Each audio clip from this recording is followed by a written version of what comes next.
आसिफ भाई से पूछें, ये अमेरिका इंडिया को धमकियां देने पे आ गया है जनाब। क्या हो रहा है, किस तरह हो रहा है? वो कह रहा है कि ऑयल ना लें, गलती ना करें, तारीख जो है वो गलत तारीख की किताबों में अच्छे तरीके से जाने जाएं। मैं देख रहा था व्हाइट हाउस की जो मीडिया जो डील करती हैं वो कह रही थी जनाब कि it is up to India कि आप हिस्ट्री बुक्स। हेलो दोस्तों, आपका स्वागत है अपने YouTube channel Hindustan times special में। इंडिया ने अमेरिका और यूरोपीय देशों का प्रेशर नकारते हुए रशिया से सस्ता ऑयल खरीद रहा है। पाक मीडिया चर्चा कर रहा है, दुनिया में भारत एकलौता मुल्क है जिसके अमेरिका और रशिया दोनों के साथ स्ट्रैटेजिक पार्टनरशिप है। पाक मीडिया बता रहा है, हम जो बाइडेन के एक कॉल के लिए तरस रहे हैं, उधर Modi ji powerful world leaders में। लेकिन अगर हम बात करें इंडिया की और रशिया की, तो आप लोग रशिया से सुना है कि ऑयल लेने लगे हैं और सऊदीया जो है वो चाइना को देगा। तो मतलब ये सीधा सीधा आप लोग अमेरिका से पंगे नहीं ले रहे कि जी मतलब अमेरिका और रशिया का आपको हमेशा से पता है कि वो 36 का आंकड़ा जो बोला जाता है वो है, और आप लोग रशिया के साथ अपने टर्म्स जो है वो इस तरह से आगे लेके जा रहे हैं। वैसे तो खैर आप लोग हथियार भी लेते हैं उनसे, लेकिन अब जो ये ऑयल की बात हो रही है इसको आप किस तरह से देखते हैं? देखिए आरजू जी, ये ऑन अ सीरियस नोट आपने बड़ा अच्छा सवाल पूछा और इसमें काफी कंफ्यूजन है क्या? अब लोग इसको देख रहे हैं यूक्रेन की वॉर के पर्सपेक्टिव से। अगर आपको याद हो, जब पुतिन साहब यहाँ आए थे तब हमने इस पर डिस्कस किया था, तब हमारे 29 एमओयूज हुए थे। उनमें पहली बार एक एमओयू, उस दिन मैंने आपको बोला था, हुआ था ऑयल पे, और इंडियन ऑयल ने एमओयू किया था एक रशियन कंपनी से। तो ऑयल लेने की कवायद तब शुरू होती है जब पुतिन साहब यहाँ आते। ये यूक्रेन की लड़ाई वड़ाई अमेरिकन से कुछ लेना देना नहीं है। अगर आप अब यूएसएसआर की इकोनॉमी को देखें आरजू जी, उसके दो पिलर है। देखिए, पहली बात, रशिया जो है केवल 14 करोड़ की आबादी है, 1.4 ट्रिलियन का जीडीपी है। अभी पुतिन के पास 630 बिलियन का फॉरेन एक्सचेंज रिजर्व, दूसरी जो बहुत ज्यादा होता है इस आबादी, और उनके पास इतना मिनरल वेल्थ है कि रिचेस्ट मिनरल वेल्थ है रशिया में। तेल, अपना तेल की एक प्रॉब्लम है रशिया की, जो एक्सट्रैक्शन करते हैं वो टेक्नोलॉजी काफी पुरानी, उन्हें कहते हैं, वो जो रिफाइनरीज होते हैं उन्हें टी केटल्स कहते हैं, बहुत पुराने स्टाइल की रिफाइनरीज है उनके। जैसे अमेरिकन का हेलिबर्टन का ले ले या अमेरिकन कंपनीज का ले ले, शेल का, वैसे उनका ऑयल एक्सक्वेशन का प्रोसेस नहीं है। धमकियां देने पे आ गया है जनाब। क्या हो रहा है, किस तरह हो रहा है? वो कह रहा है कि ऑयल ना लें, गलती ना करें, तारीख जो है वो गलत तारीख की किताबों में अच्छे तरीके से जाने जाएं।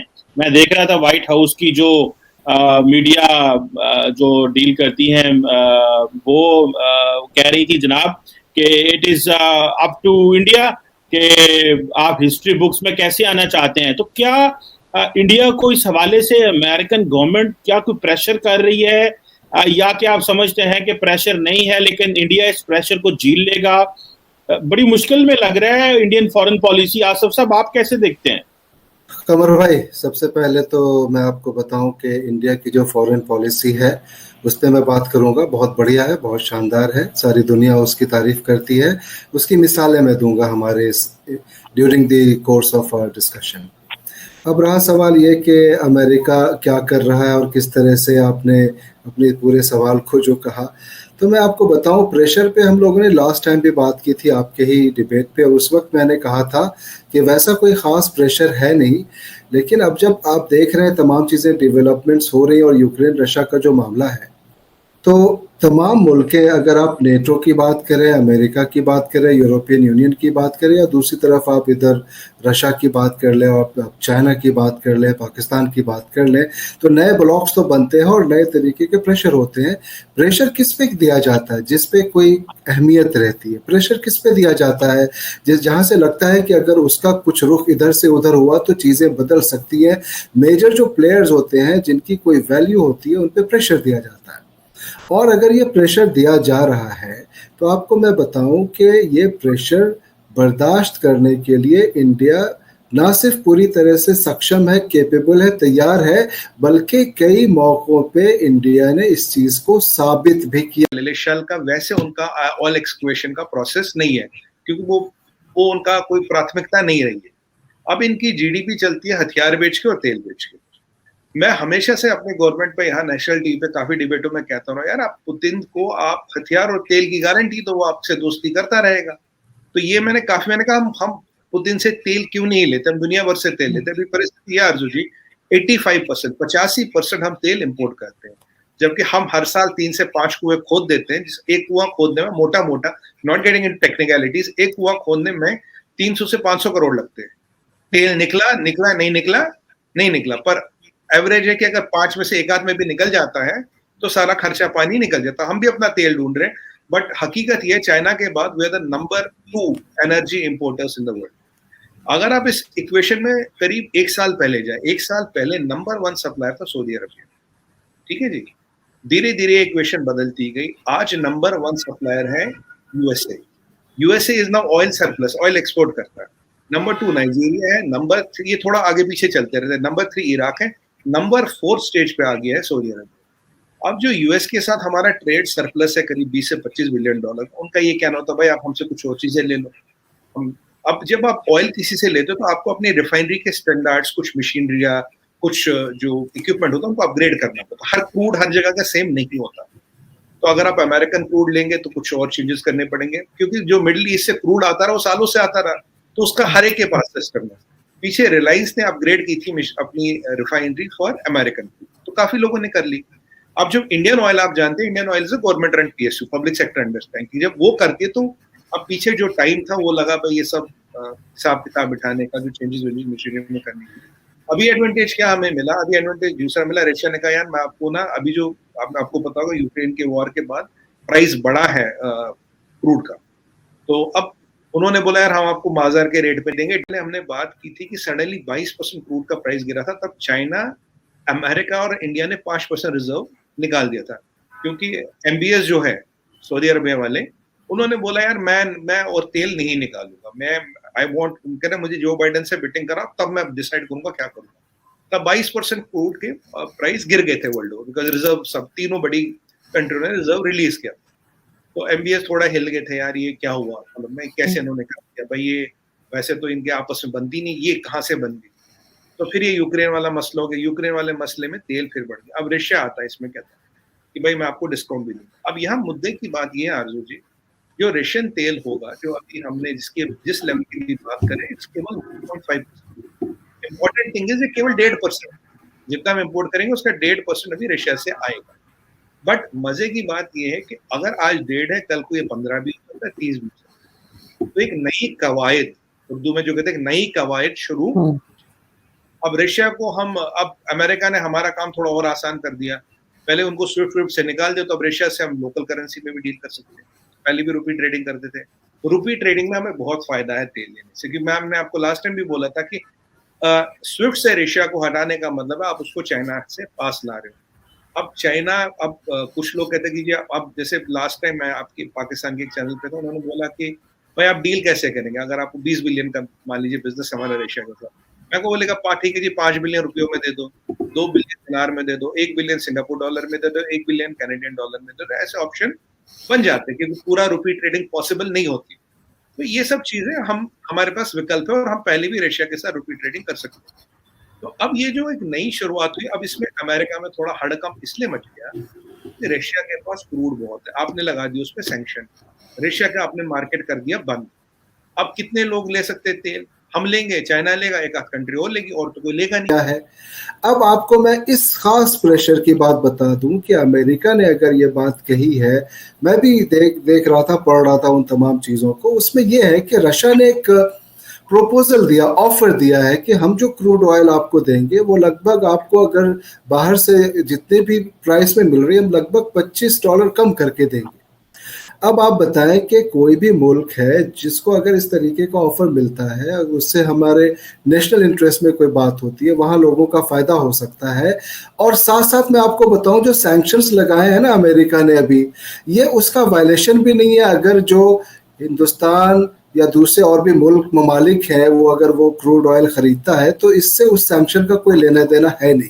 उसमें जो स्टेटमेंट दिया गया है कमर भाई, वो ये दिया गया है कि India will be remembered as, जैसे कि wrong side of the history में जाना जाएगा, या इस तरह से कहा गया। अब देखें, आपको लास्ट टाइम भी मैंने कहा था, आपने बार बार वो प्रेशर वाले इस पे सवाल किया था, तो उस वक्त मैं कह रहा था कि नहीं बहुत प्रेशर तो है ही नहीं, लेकिन अब मैं ये कह रहा हूँ कि प्रेशर पड़ रहा है और बढ़ेगा। और इस प्रेशर को आप आज इसमें भी देख सकते हैं, जैसे अमेरिका ने इस चीज को इशारतन कहा, तो इसको कहते हैं कि आप कोई ऐसा कोई सैंक्शन आप नहीं देख पा रहे हैं, या ऐसा कोई बोल्ड स्टेप कोई आप नहीं देख पा रहे हैं, या ऐसी कोई चीज जिससे लगे कि भाई जैसे आपके पाकिस्तान के कॉन्टेक्स्ट में आपको मैं बताऊं कि अमेरिका से कितने सालों तक दोस्ती रही, और अभी कैसे इसका हमने कई बार जिक्र भी किया कि वहां के प्रधानमंत्री फोन तक का इंतजार करते रहे और कई जगहों पे इसकी मिसालें दी गई।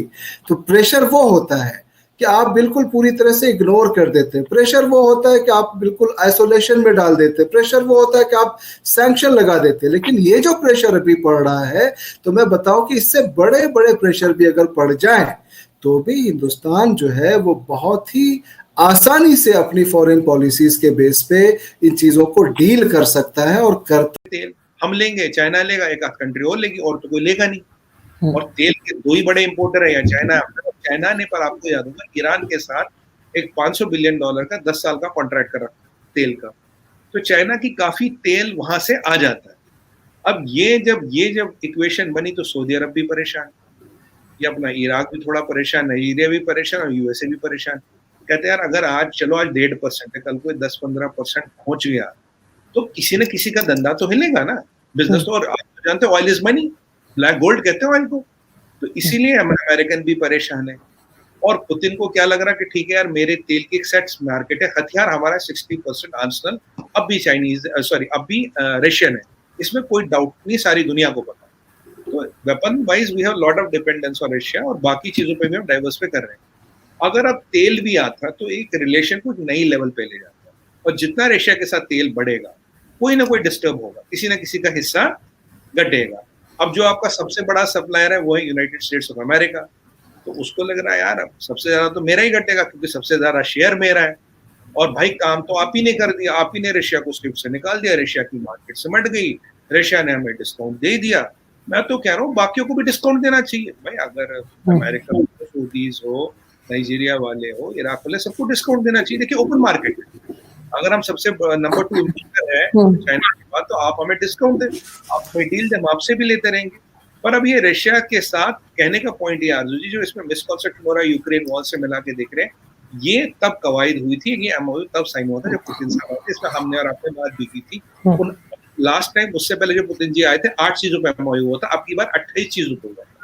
और अभी तो उनको काफी MiG-29 का ऑर्डर है, सुखोई का ऑर्डर है, अपग्रेड का ऑर्डर है, एक अटैक हेलीकॉप्टर का 1.5 बिलियन का नहीं दिया था, तो शायद अमेरिकन को देंगे। तो वो ऐसी चीजें चल रही है। तो ये एक नई शुरुआत, एक नई बिगनिंग है। इसमें एक हमेशा एक प्रॉब्लम होती थी रशिया से तेल लाना और उसका इंश्योरेंस। आपकी रशिया ने बोला हम आपके बॉम्बे तक या जो भी आप बोट बोलोगे वहां तक तेल ला के देंगे, रशिया ट्रांसपोर्ट करके देगा और इंश्योरेंस भी रशिया दे विल हैंडल।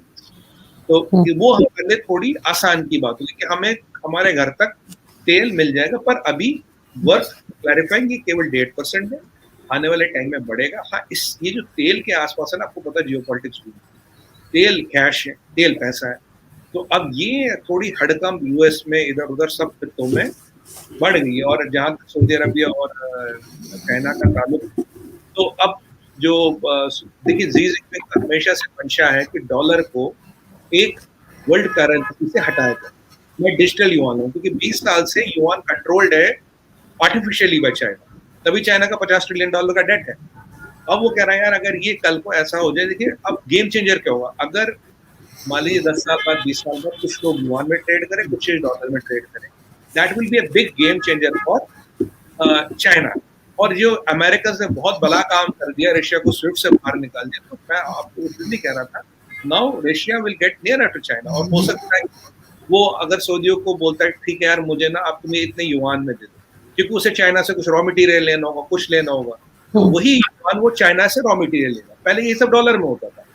तो अब क्या होगा, मान लीजिए रशिया का ट्रेडर सऊदी अरब से, उन्होंने बोला ठीक है जी आप मुझे 1 बिलियन मुझे युआन में, तो युआन आ गए, तो वही युआन वो चाइना से देके कुछ रॉ मटेरियल ले लेगा।